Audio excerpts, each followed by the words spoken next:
So now you coupling you a realtor as well as still like buying and flipping houses, like you doing this as well, like all in conjunction with each other. Talking at the time or now?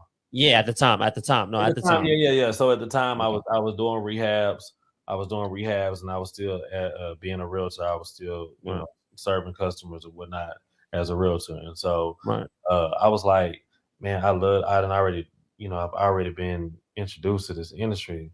Let me see how I can take on, take on a project and see can I flip something. So one of my first projects coming back in, it was in an area they call South Union, which is right by Medical Center Houston, which now Right. is a booming area, super booming. But when I bought a property, I bought it cash. We had a line of credit for like 50K. So we had a line of Okay. credit. We bought the property for like 36,000, and then we spent In cash. like 2015, 2016.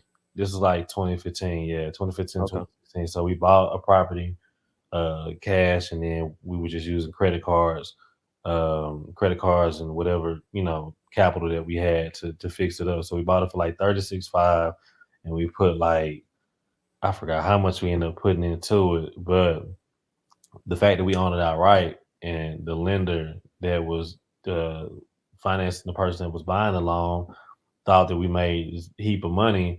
They didn't understand really what we had on the bottom line. So not only did we spend money on credit cards, we spent money off the line of credit.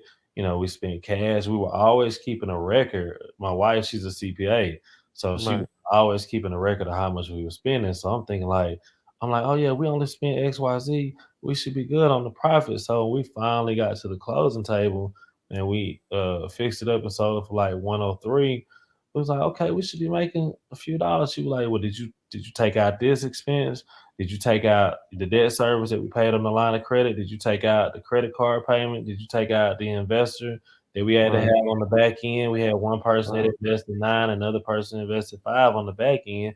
You start adding them numbers up, man, this looking like Medea on Diary. Right. Typing that Man, the shit. numbers were going up. You hear me? Right. Early.